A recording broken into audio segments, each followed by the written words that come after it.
Hi, I'm Tom Zelenka. Now, I'm just a beginner in the kitchen. In every episode of Carolina Cooking, I meet a different chef from a famous restaurant in the Carolinas who'll teach me to cook their secret recipes in just 30 minutes or less. Really good. Welcome to Carolina Cooking, shot on location at the Mansion on Forsyth Park and the 700 Kitchen Cooking School. Now, here's your host, Tom Zelenka. Hi, welcome to Carolina Cooking. I'm your host, Tom Zelenka. This is the show where we find the best chefs from the best restaurants all around the Southeast, and we bring them here to teach you and me their incredible recipes. We do these in 30 minutes or less, these gourmet recipes, and today we're putting a tater tot on fish. Well, actually, we're making the horseradish Yukon Gold encrusted black grouper.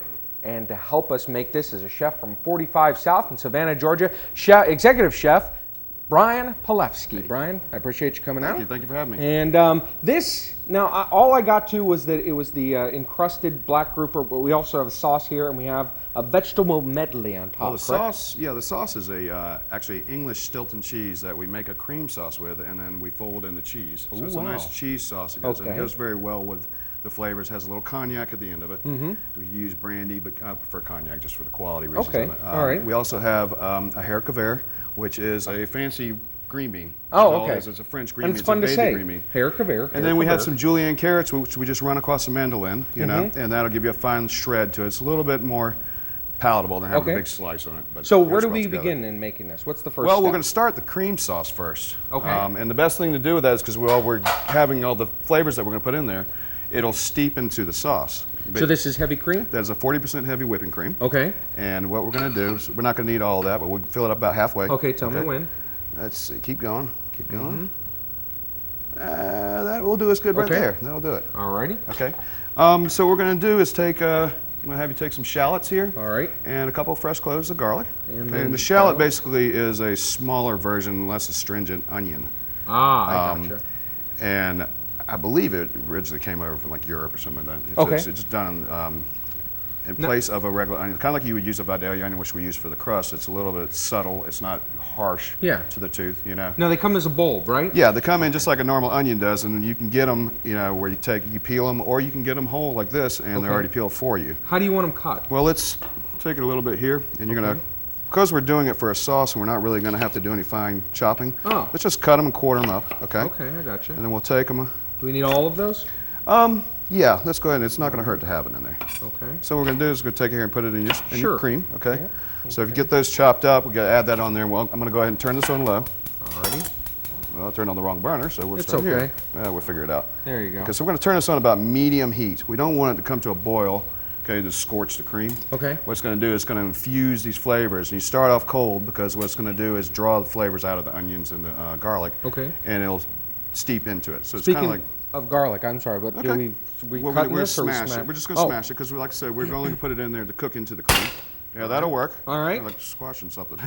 Okay, so let's do both of those. Okay. And then we'll let that cook for a little bit here. All right. We're also going to take a little. Oops, sorry. Grab you a little sprig of that thyme there. Okay. Just so you don't even have to pick it off.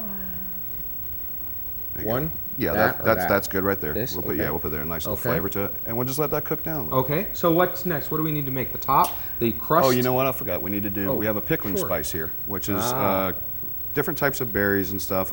It's very aromatic. It has bay leaves in it, a little bit of clove. Okay. And what that's going to do, if you smell it, it actually has like a potpourri kind of smell to it. It's really nice for when you do like a crab boil or shrimp boil or something like that. Okay. But we're going to add that to it, and that's going to give it a little spice that's going to go well with your thyme. I think my girlfriend put some of this in our bathroom. Yeah. That's pretty much. I mean, it kind of does have to say if you but take you it. can't use the potpourri in your bathroom. You need the pickling spices. Yeah, well, right? you're not gonna put the potpourri in your cream. All right. Okay. Hopefully not. All right. Okay, so let's stir that down a little bit. Okay. And then we're just gonna let that steep a little bit, and we'll keep an eye out so it doesn't boil over on us. Now the crust. Yeah. Okay. So what we're gonna do is we need to peel. This is a horseradish root. Okay. It's fresh. Okay. Very, very harsh. Okay. Okay. But what happens is when we cook it down in this, it doesn't really have like a prepared horseradish kind of hits you in the nose. Okay. This is going to cook down. It's going to be very subtle. Okay. Okay. So you're really only going to need about maybe say from here down. Okay. Oh, okay. Let's not try to get on here just because. Okay, gotcha. They're going to come in when you get them. They're going to be able. There's going to be a lot of dirt on them, so you want to make sure that you wash them down real good. Okay. Okay. And get it all, and then you can just trim off this little piece on the end here for what we need. And if you get that, you can put that to the side, and we'll go ahead and get the onions and everything. There you go. Yeah, see, it's kind of harsh. Yeah. Woo! Yeah. That is horseradish right there. Yeah, we'll get you. You don't want to do that. Not so bad. Yeah, it's a bitter is what it really comes to, and then it goes, like I said, it blends well with the cheese. That Are we peeling the potato too? Yes, that's a Yukon Gold potato. Okay, we don't want to use the skin. Well, you could, but I mean, just for looks, really. Okay. Like some people now will make mashed potatoes. I'm going to split the work here. Okay, that'll work for me. There you go. And we're also doing a onion, right? Yes, it's a Vidalia onion, sweet Vidalia onion. Okay. A Georgia specialty. Yep. See if we can get this thing to work. I got a dull one. Uh-oh. See, that's, it happens. I'll see at the restaurant I have somebody do this for me. Oh, well, yeah, see? Yeah, I understand. That's putting you to work. Yeah, usually we go to break and then I have other people do right. this for me too. Come on in here and clean this up. And how do you take this part off? Just Well, what you're going to do, go ahead and just cut it in half. From Okay. Basically lay it top to bottom, like that, okay? And then just peel it off. That's a good plan. All right. So we're going to want to, there still has a little bit of the root on there, which you're going to kind of cut out so you just don't have chunks of root sitting, you know? Yeah, I understand. And now we're ready to grate, right? We're ready to grate. Let's clear all this out of here. Watch this. Okay, yeah, that's See, what, I have people. Hey, well, during the break. that's what I do at the restaurant. Exactly. You just take it in there. And then the crew, they laugh when they come back. They're like, "Oh, look at the mess you made, Exactly. Tom!" And they just laugh. Oh, we just have such good times when we talk about. Sorry, really, I'm sorry. We just. Okay. Yeah. And so. Okay, so let's cut the root out of there. Oh, Okay, just gotcha. the part. Just like I said, so we don't really want. This would be the root, right? Well, back no, here? the back side. See This how would you be have the root? little, yeah. Okay. Okay, so let's go and get that. That's good. Good. And then just going to run it across. You don't want to press down too. Yeah, right. That went on my shoe. Oh, sorry. Okay. You don't want to press too hard because you don't want it to like squeeze the liquid out. Okay, so you want to just lightly grate down, and you might be better off starting on this side just because it's smooth surface. Like this? Yeah, perfect. Okay. Perfect. Okay. And so we're going to grate up our horseradish, we're going to grate up our potato, and we're also going to finish grating up our onions, and we'll come back and put it all on top of the fish when Carolina Cooking continues.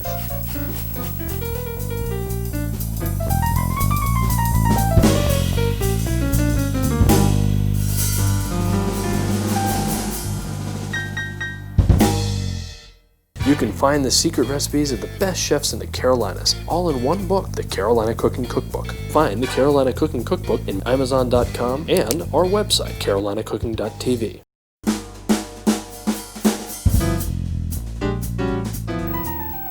Hi, welcome back to Carolina Cooking. I'm here with Executive Chef Brian Pilevsky, and we are putting Fresh thyme into our hash browns, really. Our crust that's going to go on top of the fish, and we're just peeling off the last couple of leaves here. Okay, Did we get a stick in? Yeah, we got it. No problem. It comes right back out. Alrighty. Okay. Let's go ahead and get that stirred up. Okay. Okay. Which you can use your hands because you're going to be using them in a second. Let's get it, gotcha. work it in there. Okay, you're going to get everything. It's kind of marinating to itself. Okay.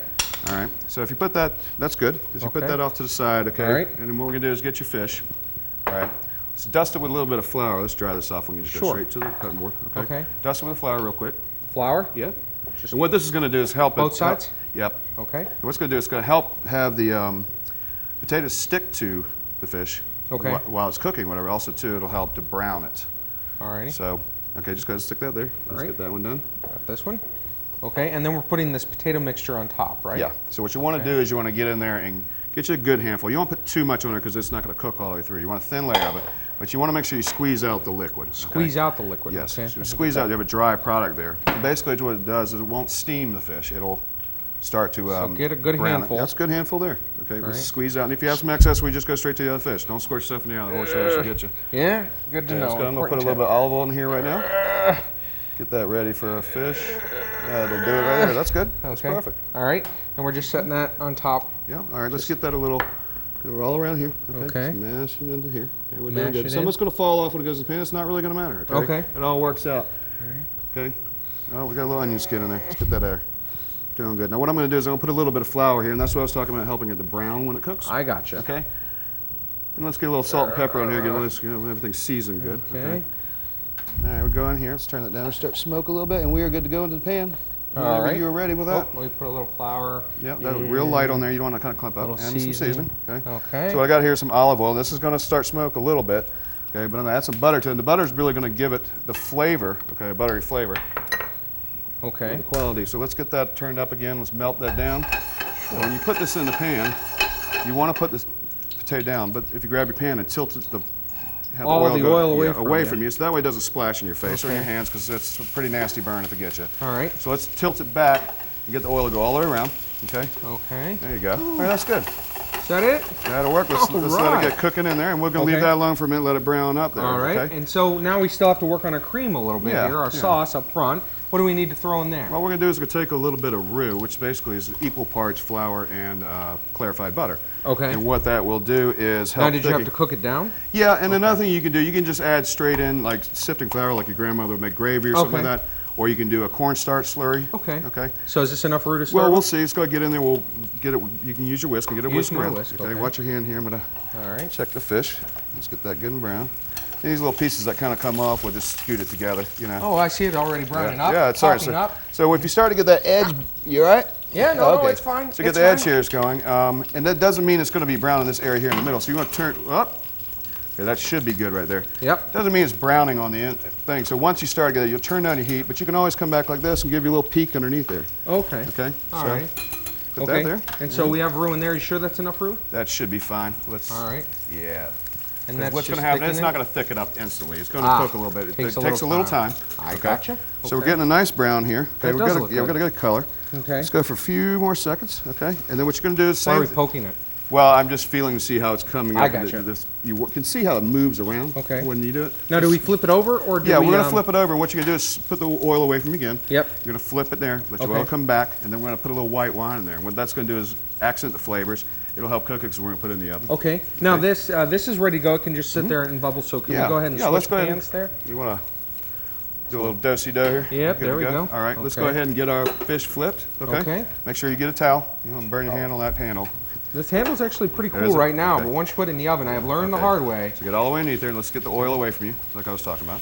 All right. You got it? I think so. I hope so. Gently just flop it over. There you go. Oh. All right, so if it comes off, you're fine. You're fine. You sure? Let's get it back on there. Just push it down in. Okay, you're good. Now move it to the center pan. Okay, so you got a good. Just go ahead and pour all that wine all the way around it. Okay, it's all the wine? Yeah, it's going to steam up on you, but like I said, that helps with the cooking process. It gives a nice flavor to it. Beautiful, beautiful. All right, so let's take that and go directly to your oven behind. Incredible. Okay, I'll grab it if you'll open the oven for me. I gotcha. All right. There we go. All right, so you want to get it in there and just let it cook, and while we're working on that. And what are we letting it cook at? 350. 350. So we're going to go for about maybe 10, 15 minutes. Okay. Okay, and basically it depends on the thickness of your fish. I mean, the thinner fish naturally it's going to take less time. Okay. So you can also get in there and kind of poke around if you need to, like pull it apart and look at it. Yeah, you can do it, and then they'll come back together. You're not going to hurt it. Now we have some vegetables here. Yeah, these are the haricot vert we were speaking of. Haricot vert. That's fun to say. Haricot vert. It sounds like the Swedish Chef. Remember the Swedish Chef? Yeah, from the Muppets. Haricot vert. Haricot vert. Okay, so let's put them in the water here. And what we do is going to blanch them off. That helps just, it takes a little bit longer than the carrots would to saute them. So we're going to get this soft. Let's turn that up a little bit. All right. Okay, we'll get those going. And do we need to put some butter in there or olive oil? Let's do a little olive oil. Okay. All right. We'll get that going. Get some olive oil in there. Is that enough? Have some in there. Yeah, that's good. Now, that's perfect. And then when you saute something, you're not frying it. So really, it's kind of almost a dry method. Okay. So we have, what else goes in here? Okay, we're going to put a little bit of shallots in there. Shallots, which is right up here up front. Yeah, and you're going to take a little pinch of it. You don't put them all. Just put a pinch and put them in there. And what's going to happen is that's going to accent the flavors. All right, so we're going to saute up our shallots here, and then we're going to be sauteing some vegetables. And when we come back, we're going to be making fire when Carolina Cooking continues.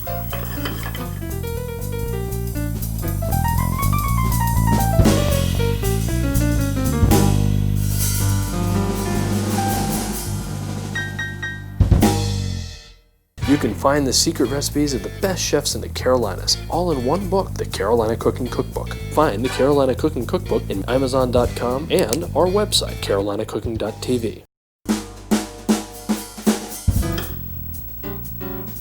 Welcome back to Carolina Cooking. Well, during the break, we went ahead and threw in our green beans, which were finished blanching, and our carrots into this and sauteed them up. And that took, what, 30 seconds? Yeah, about 30 seconds. Maybe about 45, maybe a whole minute. So these are all done, right? Yeah. Go ahead and set them aside. And now we have to finish up our cream sauce, and to do that, we have to make fire. That's a shame. So why are we making fire? Well, what we're going to do is burn off the alcohol in the cognac, and also what it does is reduces it down so you don't water down your sauce. You've already thickened it, so you don't want to water down. You want to get about maybe an ounce or two in there. Okay, and so take it away from the flame because you don't want the bottle to ignite or anything like that. It's just safety reasons. 1 ounce, 2 ounces? Yeah, that's about good right there. Okay. Okay, so we'll put it on and we'll turn off flame back up. Move the bottle away from the... I gotcha. Okay, all right. Important safety tip. Yeah. By the way, in case we need it, fire extinguisher is under the sink. Okay, so let that get going. You tip it a little bit, and the fumes come up, and boof, it'll... So there we go. And then we got a little blue flame. There we go. Oh, so that's you want to nice. be careful it doesn't splash back on you. Absolutely, okay? yeah. And we'll just bring that down to, nice little glaze, and we'll add it and fold it in the sauce. Like I said, we get some marshmallows. Yeah, it'd be nice. Well, actually, I'm going to leave you with this fire, and you're going to go ahead and fold it into the cream sauce, right? Yes. And I got to talk to Eris Ragazeas and find out which wine he has paired with our recipe. Okay. Hello, Eris. Good to see you again. to see you too. We are here in the wine cellar at the mansion on Forsyth Park with our wine expert, Eris Ragazeas. I love the way you say that. Yes. Well, Eris, we are doing a little something unique here. Now, this is just actually grouper, but we're putting a little potato on top, a little hash brown, but not your ordinary hash brown. Throwing a little horseradish in there, a little spice. Not too hot, I hope. Actually, no. No, I didn't want to throw you off too much. What did you pick to go with this? A classic California Chardonnay. Okay. At the risk of not being adventurous, but I think this would be a great combination. Okay, so this is a classic California Chardonnay? What do you mean by that? In all respects. Really? These people have been making wine since 1883. 1883. Now you talk practicing. And they've been making Chardonnay as a varietal since 1936. Oh, okay. Wow. So they've had a lot of practice to perfect their vineyards in Livermore, which is where this wine comes from. Now, do you think that they've gotten it right? They got it right, and then some. Yeah. What they've got here is a wine that it's not going to blow you away with these big, ripe fruit flavors. It's a little more classically structured, French style. I mean, it's not going to overwhelm, but it's going to have good fruit flavors. Okay. Touch of oak. A touch. A touch of oak. Just a touch of oak. Just like a fingertip. Wines made elegant style like this really can't handle too much in the way of oak. Okay. So it's just going to have a hint of that. Okay. All right. Nice ripe green apple fruit. Nice crisp acidity. The Livermore Valley, very nicely well-drained soils, cool climate. Okay. Good sunshine, but it's not going to be very hot there, so it's not going to give these big, heavy, ripe grapes with all this sugar in it to make all this alcohol. It's going to be a lighter style, but not light in flavor, Now, and that's the point. I just noticed that, some Chardonnays I have, that second taste you get is just this big hit of like butter, like a big stick of butter just got put in your mouth there. Well, they could do that with this wine if they wanted to. Okay. That involves a secondary fermentation. There's a little bit of a buttery touch to it, but you put too much butter in this thing, and that's the only thing you're going to taste. Yeah. What they're trying to do is make a balanced wine. Okay. Just the right amount of fruit, just the right amount of oak, just the right level of buttery richness, so that the whole thing together tastes like a very harmonious, complete wine. Well, I agree that this wine will go perfectly with the grouper, and the horseradish isn't really too strong on that. Now, this one is going to have the kind of richness and roundness to it that it'll handle just a little bit of heat. Okay. If it was any more heat, you may need a sweeter wine, but this will be just fine. Well, thank you, Eris. I got to get back to the kitchen, and I'll be doing that when Carolina Cooking continues.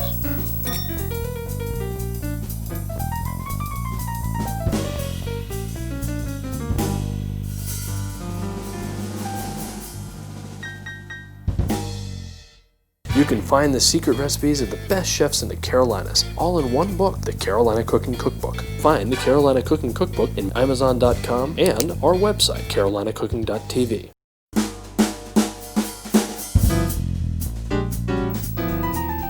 Welcome back to Carolina Cooking. I'm here with Executive Chef Brian Pilevsky from 45 South, and our fish. It's done. Okay. We're good. Let's get it out of the oven then.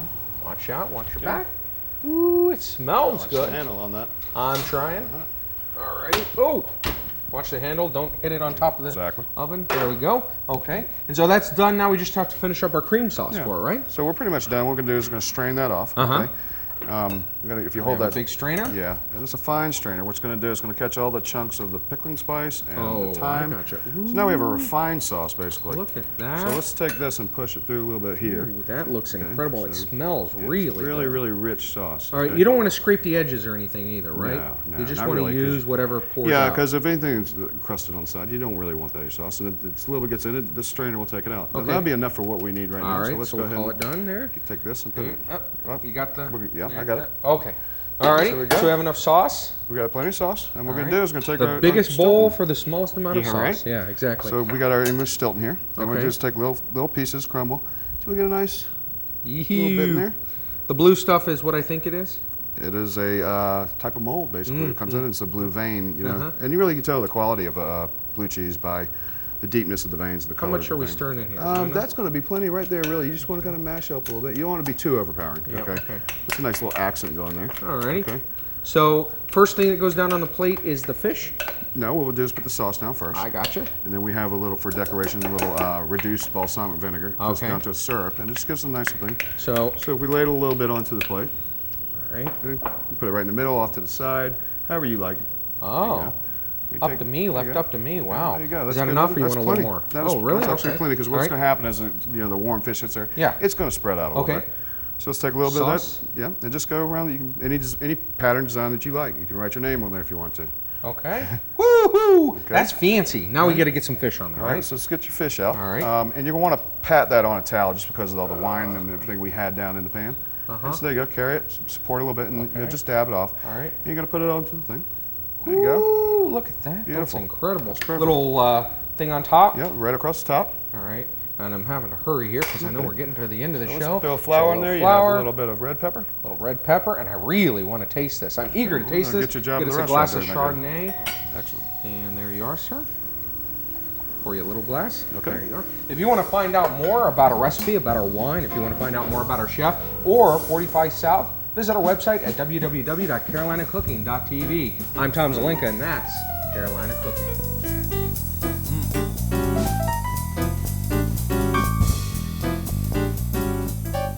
Go to carolinacooking.tv for the recipes featured on this show.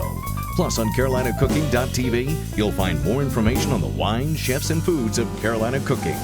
That's carolinacooking.tv. Carolina Cooking is filmed on location in 700 Kitchen Cooking School at the Mansion on Forsyth Park Hotel in Savannah, Georgia.